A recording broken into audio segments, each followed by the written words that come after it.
প্রায় 15 বছর পর 3 ইডিয়টসের সিকুয়েল আসছে। তো চলুন শুধু খবরটা নয়, এর পেছনের কারণ আর ভবিষ্যতের সম্ভাবনাগুলো নিয়ে একটু গভীরে কথা বলা যাক। হ্যাঁ, আর খবরটা যতটা আনন্দের ততটা চিন্তারও কিন্তু। চিন্তার কেন? কারণ একটা ক্লাসিক সিনেমার সিকুয়েল বানানো তো অনেকটা মানে দুই দিকে ধার থাকা তলোয়ারের ওপর হাঁটার মতো। দেখা যাক এই রিপোর্ট ঘেটে আমরা কি কি ইন্টারেস্টিং জিনিস খুঁজে পাই। রিপোর্টের সবচেয়ে বড় চমকটা হলো পরিচালক রাজকুমার হিরানি আর আমির খান নাকি দাদা সাহেব ফালকের একটা বায়োপিক মাঝপথে থামিয়ে দিয়েছেন, আর সেটার বদলে এখন 3 ইডিয়টসের সিকুয়েলে মন দিয়েছেন। কারণ হিসেবে বলা হচ্ছে বায়োপিকের চিত্রনাট্য নিয়ে তারা ঠিক সন্তুষ্ট হতে পারছিলেন না। দেখুন, এখানে বিষয়টা কিন্তু শুধু চিত্রনাট্য নিয়ে সন্তুষ্টি বা অসন্তুষ্টি নয়। তাহলে এটা আজকের বলিউডের ঝুঁকি এড়ানোর একটা বড় লক্ষণ আর কি। একটা নতুন বায়োপিকের চেয়ে 3 ইডিয়টসের মতো পরীক্ষিত ব্র্যান্ডের টাকা ঢালা অনেক বেশি নিরাপদ। নির্মাতারা এখানে শৈল্পিক ইচ্ছার চেয়ে ব্যবসায়িক সুরক্ষাকেই হয়তো বেশি গুরুত্ব দিচ্ছেন। তার মানে আপনি বলছেন এটা আত্মবিশ্বাসের চেয়েও বেশি করে একটা নিরাপদ ব্যবসায়িক চাল, কারণ একটা নতুন সিনেমার ঝুঁকি নেওয়ার চেয়ে। ঠিক ঠিক, পুরনো হিট সিনেমার নাম ভাঙিয়ে চলা তো অনেক সহজ। দুটোই হতে পারে চিত্রনাট্যটা সত্যিই অসাধারণ, তবে বক্স অফিসের অঙ্কটাও যে মাথায় রাখা হয়েছে সেটা অস্বীকার করার জায়গা নেই। আর সেখানেই ব্যাপারটা আরও মজার হয়ে ওঠে। কিভাবে? কারণ প্রতিবেদন বলছে সিকুয়েলের গল্পটা নাকি চূড়ান্ত হয়ে গেছে, আর মূল কাস্ট মানে আমির খান, করিনা কাপুর খান আর মাধবন এবং শর্মান যোশী সবাই ফিরছেন। হ্যাঁ, এটা তো দারুণ খবর। গল্পটা শুরু হবে প্রথম সিনেমার ঠিক 15 বছর পর থেকে। লেহে রাঞ্চোকে খুঁজে পাওয়ার পর তাদের জীবনে কি কি বদল এসেছে সেটাই দেখানো হবে। মূল চরিত্ররা ফিরছেন, এটা খুবই ভালো খবর। কিন্তু আমার মাথায় অন্য একটা প্রশ্ন ঘুরছে। বলুন। ওই চরিত্রগুলোর কি হবে?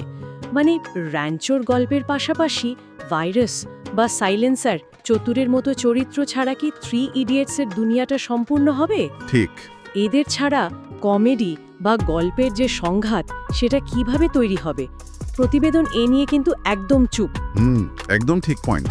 ওই পার্শ্ব চরিত্রগুলোই তো সিনেমার রসায়নটাকে অন্য মাত্রায় নিয়ে গিয়েছিল। তাই তো। তাদের ছাড়া গল্পটা হয়তো আবেগঘন হবে, কিন্তু সেই আইকনিক হিউমারটা ফিরিয়ে আনা একটা বিরাট চ্যালেঞ্জ হবে। আর চ্যালেঞ্জের কথা যদি বলি, রিপোর্টে লেখা আছে নতুন চিত্রনাট্য নাকি প্রথম সিনেমার মতোই মজাদার, আবেগঘন এবং অর্থবহ হবে। পরিচালক নিজেও তো আগে বলেছিলেন সিকুয়েল বানালে সেটা প্রথমটার চেয়ে ভালো হতে হবে। কিন্তু আমার প্রশ্ন হলো, 15 বছর আগের আবেগ আর হিউমার কি আজকের দর্শকের কাছেও একইভাবে কাজ করবে? এটাই তো সবচেয়ে বড় প্রশ্ন, তাই না? হ্যাঁ, হিরানি সিনেমার একটা নিজস্ব ফর্মুলা আছে, কিন্তু সেই ফর্মুলাটা কি এখনো প্রাসঙ্গিক? দেখুন, হিরানির গল্প বলার ধরনটা খুব শক্তিশালী, কিন্তু গত 15 বছরে দর্শকের রুচি, সেন্স অফ হিউমার, সিনেমা দেখার অভ্যাস সবই বদলে গেছে। একদম। ওটিটির যুগে এখন অনেক বেশি বাস্তববাদী আর জটিল গল্পের কদর বেড়েছে। সেই জায়গায় দাঁড়িয়ে 3 ইডিয়টসের সরল, মন ভালো করা গল্পটা কি আগের মতো জাদু দেখাতে পারবে, নাকি একটু সেকেলে মনে হবে? তাহলে পুরো ব্যাপারটা বেশ উত্তেজনাপূর্ণ। আমরা যা যা জানলাম সেটা যদি সংক্ষেপে ভাবি। হ্যাঁ, গুছিয়ে নেওয়া যাক। সিকুয়েল আসছে, মূল তারকারা ফিরছেন, আর গল্পে থাকছে 15 বছরের ব্যবধান। তবে এর পেছনে যেমন ব্যবসায়িক নিরাপত্তা কাজ করছে, তেমনি নির্মাতাদের সামনে থাকছে প্রত্যাশার পাহাড় আর বদলে যাওয়া দর্শকের রুচির মতো বড় চ্যালেঞ্জ। একদম।